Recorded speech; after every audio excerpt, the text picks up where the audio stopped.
గౌడ్ గారికి, మరి ముఖ్యమంత్రి గౌరవ శ్రీ రేవంత్ రెడ్డి గారికి బహుమతిగా ఇచ్చి వికారాబాద్ జిల్లాను ఒక ఆదర్శ జిల్లాగా తీర్చడానికి మా యొక్క పూజ్య పెద్దలు వికారాబాద్ జిల్లాలో గౌరవ ముఖ్యమంత్రి గారు ఉన్నారు. కొడంగల్ నియోజకవర్గం నుంచి మరి వికారాబాద్ హెడ్ క్వార్టర్ నుంచి గౌరవ స్పీకర్ గారు ప్రసాద్ కుమార్ గారు ఉన్నారు.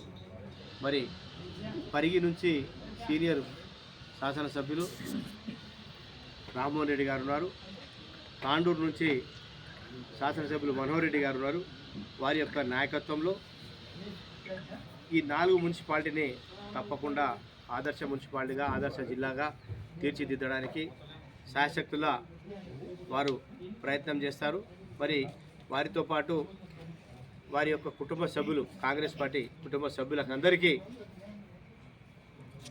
వాళ్ళు అందరు కలిసికట్టుగా ఉండి తీసుకొని ఈ కార్యక్రమంలో భాగస్వాములై మరి ముందు ఉండి ఈ కార్యక్రమం నడిపించినందుకు వాళ్ళకి అందరికీ కూడా ఎమ్మెల్యేలకు, మరి స్పీకర్ గారికి, మరి పెద్దలు ముఖ్యమంత్రి గారి యొక్క అన్న అయిన తిరుపతి రెడ్డి అన్న గారికి ప్రత్యేకంగా వారికి నా యొక్క హృదయపూర్వక ధన్యవాదాలు, నమస్కారాలు.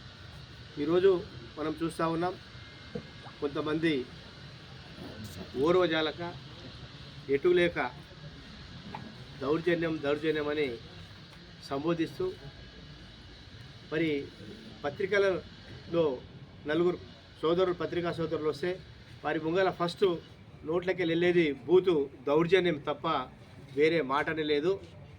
మరి కాంగ్రెస్ పార్టీ ఒకవేళ దౌర్జన్యానికి దిగితే ఒక్కరిది కూడా అడ్రస్ ఉంటుంది. ఏనాడు కూడా కాంగ్రెస్ పార్టీ దౌర్జన్యం చేయడానికి ముందుకు రాదు. శాంతియుతంగా ప్రతి ఒక్కరితోటి కలిసిమెలిసి మంచితనంతో పోతూ ఉన్నాం. అయినా కొంతమంది వ్యక్తులు అనవసరమైన మాటలు, ఇప్పుడు ప్రతిదానికి ఆవేశంతో కాంగ్రెస్ పార్టీ దౌర్జన్యం చేస్తుంది, కాంగ్రెస్ పార్టీ గుండాగిరి చేస్తుంది, కాంగ్రెస్ పార్టీ అది చేస్తుంది, కాంగ్రెస్ పార్టీ ఇది చేస్తుంది. కాంగ్రెస్ పార్టీ దీనికి ఒక చరిత్ర ఉంది. మీ పార్టీ ఎటువంటి పార్టీ కాదు ఇది. దీనికి ఎంతో గౌరవం ఉంది, చరిత్ర ఉంది. 100 ఏళ్ళు దాటిన పార్టీ ఇది. మీరు నిన్న మొన్న వచ్చి మరి ఉద్యమంలో మోసాలు చేసి మందికి ఆనాడు టీఆర్ఎస్ ఉద్యమం చేసి పార్టీ వచ్చినాక ఏ రోజు కూడా మీరు ఎవరికి కూడా న్యాయం చేయలేదు. ఆ రోజు తెలంగాణ రాష్ట్రాన్ని శ్రీమతి సోనియా గాంధీ గారు, మన్మోహన్ సింగ్ గారి యొక్క ఆధ్వర్యంలో మరి ఆ రోజు ప్రతిపక్షంలో ఉన్న బీజేపీలో ఉన్న సుష్మా స్వరాజ్ కూడా మద్దతు ఇచ్చి ఈ తెలంగాణ రాష్ట్రాన్ని సోనియమ్మ గారు త్యాగించి పక్క ఆంధ్ర రాష్ట్రంలో కాంగ్రెస్ పార్టీ తుడుచుకుపోతుందన్న కానీ ఆమె తెలంగాణ రాష్ట్రాన్ని ఇచ్చింది.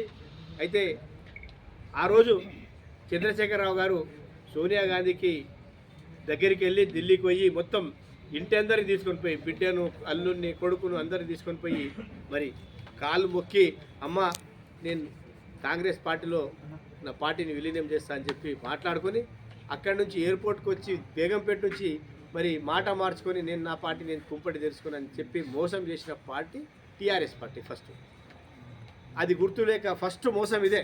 కాంగ్రెస్ పార్టీకి మోసం చేసింది టీఆర్ఎస్ పార్టీ. దాని తర్వాత ఇక మోసాలు లెక్కలేనివి. గత 10 ఏళ్ళు